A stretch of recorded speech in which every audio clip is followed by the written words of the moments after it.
అసెంబ్లీకి వస్తున్నాడు, ప్రజల కోసం కాదు. బీఆర్ఎస్ పార్టీ ఫ్రస్ట్రేషన్లో ఉంది.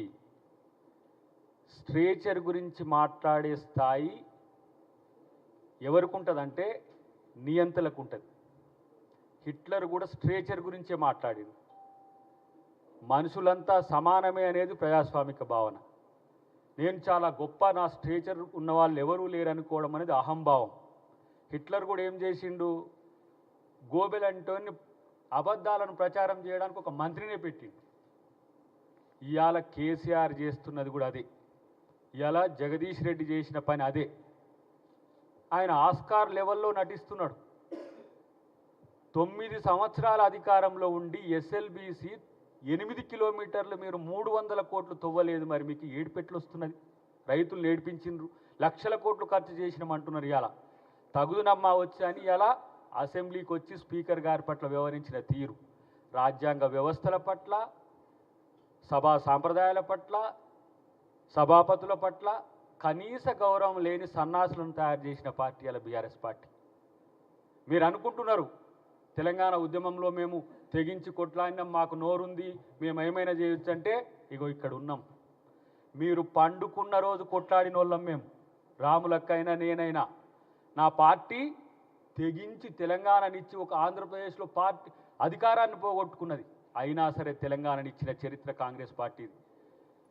మీ త్యాగాలు ఎక్కడున్నాయి? బీఆర్ఎస్ పార్టీ త్యాగాలు ఎక్కడున్నాయి? దేశం కొరకు త్యాగాలు ఇచ్చిన కుటుంబం కదా కాంగ్రెస్ పార్టీ. ఇవాళ తన ఆస్తులను సైతం ఇవాళ తాకట్టు పెట్టి ఈ స్వాతంత్రోద్యమానికి సహకరించింది మోతీలాల్ నెహ్రూ గారు. జైలుకు పోయిన జీవితం నెహ్రూ గారిది. చైనా వారి తర్వాత తన జీవితాన్నే ఇవాళ ఏ విధంగా కుమిలి ఏడ్చి చనిపోయిండో మీకు తెలుసు. నా దేహం ముక్కలైన ఈ దేశాన్ని ముక్కలు కానియనని చెప్పిన ఇందిరాగాంధీ తెగువ కింద మీరు ఎంతరా బాబు? శ్రీలంకకు శాంతి సేనను ప్రపంచ శాంతి కొరకు పంపించిన రాజీవ్ గాంధీ ఈ దేశం కొరకు త్యాగం చేసిన కుటుంబం. 2 పిల్లల్ని, చిన్న పిల్లల్ని సంకన పెట్టుకొని దేశం కొరకు పోరాడిన సోనియా గాంధీ తెగువ కింద మీరు ఎంత? అప్పటికి కూడా పార్టీని అధికారంలోకి తెచ్చి యూపీఏ చైర్పర్సన్గా ఉన్న సోనియా గాంధీ గారి కాళ్ళు మొక్కితే తెలంగాణ ఇస్తే దానికి ముఖ్యమంత్రులైన మీరు స్ట్రేచర్ గురించి మాట్లాడుతున్నారు. నిన్న ముఖ్యమంత్రి గారు ఏమన్నారు? స్ట్రేచర్ గురించి మాట్లాడేటోడు స్ట్రేచర్కు పోతారు, స్ట్రెచర్ నుంచి ఆడికి పోతారు, మార్చురికి పోతారు. హిట్లర్కి అదే అయింది. స్ట్రేచర్ గురించి మాట్లాడి హిట్లర్ ఏమైంది తెలుసా? చివరికి తనను తాను కాల్చుకొని చచ్చిండు కేసీఆర్. గుర్తుపెట్టుకో, నియంతల జీవితం చివరికి ఎక్కడికి వస్తుందో అది. ఫాల్స్ ప్రిస్టేజ్కి పోకు. నీకు అధికారం ఇచ్చిన రోజేమో అందలం ఎక్కి కూర్చొని అందరినీ కూర్చోబెట్టి ఇలా స్పీకర్లను గౌరవించిండ్రా? మీరు ప్రజాస్వామ్యాన్ని గౌరవించిండ్రా? ఒక దళితుడైన సిఎల్పి నాయకుడుగా ఉన్న బట్టి గారి యొక్క అధికారాన్ని తీసేసింది ఎటుపోయింది? సంపత్ గారిని, వెంకటరెడ్డి గారిని డిస్మిస్ చేసే హక్కు మీకు లేకుండా చేసిన రోజు ఎటుపోయింది? ఇలా మీకు ప్రజాస్వామ్యం గురించి గుర్తొస్తున్నది, మీకు ప్రజలు గుర్తొస్తున్నారు, మీకు నటులు ఇలా మీరు ఎట్లా నటిస్తున్నారో చూస్తున్నాం. కొంతమంది మీడియాలో కొంతమంది ఉన్న వాళ్ళని తీసుకొని పోయి మీరు నెలకు ₹1 కోటి ఇచ్చి బ్లాక్ మైకులు పెట్టించి ఇలా ముఖ్యమంత్రి గారిని తిట్టిస్తున్నారు. సిగ్గనిపించట్లేదా మీకు? మీరు తెలంగాణ ఆత్మగౌరవాన్ని, తెలంగాణ అస్తిత్వాన్న ఇలా బీఆర్ఎస్ పార్టీలో తెలంగాణ వాదం ఎక్కడిది? తెలంగాణ రాష్ట్ర సమితి అనే పదమే తీసేసి భారత రాష్ట్ర సమితిని పెట్టుకున్న దద్దమ్మలు మీరు. మీకు తెలంగాణ గురించి మాట్లాడే నైతిక హక్కు ఎక్కడిది?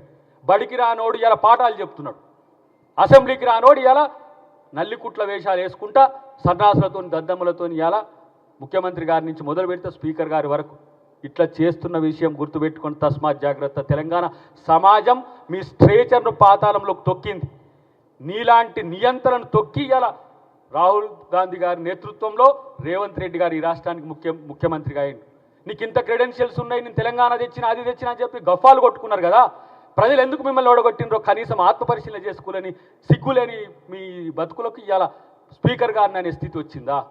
దళితుడిని ముఖ్యమంత్రి చేస్తా అన్న నువ్వు ఇలా దళితుడు స్పీకర్గా ఉంటే కూడా ఓర్వలేని స్థితిలో మీ పార్టీ పరిస్థితి వచ్చింది. కాబట్టి మిత్రులారా, ఈ అవకాశం నాకు పార్టీ సుదీర్ఘకాలం నేను పనిచేసిన తర్వాత నన్ను గౌరవించి నా కుటుంబాన్ని నన్ను ఒక మంచి దృష్టితో చూసి నాకు ఇచ్చింది పార్టీకి నా సేవలు.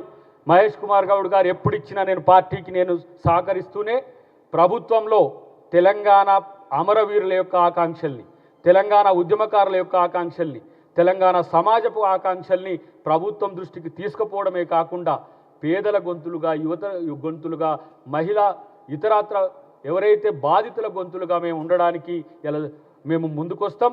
సామాజిక న్యాయానికి పెద్దపీట వేసే కాంగ్రెస్ పార్టీ, ఎందుకంటే నేను ఆ రోజు కూడా చెప్పిన, చివరిగా ఒక్క మాట చెప్పి ముగిస్తా. తెలంగాణ ఉద్యమంలో మేము పాల్గొన్న రోజు తెలంగాణ ఇవ్వకపోతే అమ్మ మళ్ళీ మేము బజార్లకు వచ్చి కొట్టాడాల్సి వస్తుంది, మీరు తెలంగాణ ఇవ్వమని మేము అడిగితే తెలంగాణ ఇచ్చిన తర్వాత జాయింట్ యాక్షన్ కమిటీ వాళ్ళందరినీ పిలిచి ఆమె మీరు రాజకీయ భవిష్యత్తును మాతో చూసుకోండి, మేము అవకాశాలు కల్పిస్తామంటే అమ్మ మీరు తెలంగాణకు జీవితం ఇచ్చిన వాళ్ళు మా జీవితాలను మీకు మీ పార్టీకి ఇస్తామని చెప్పి వచ్చినాం. మాకు అవకాశాలు ఇచ్చింది, ఎమ్మెల్యేగా పోటీ చేయడానికి అవకాశాలు ఇచ్చింది. ఒకసారి టికెట్ ఇవ్వకపోయినా ఈ పార్టీని అధికారంలోకి చేసేందుకు మేము కూడా ఉడతా భక్తిగా సహకరించాలని అలా కొట్లాడినాం. ఈ రాష్ట్రంలో అమ్మకు బహుమతిగా ఈరోజు రాష్ట్రంలో కాంగ్రెస్ పార్టీని అధికారంలోకి తెచ్చినాం.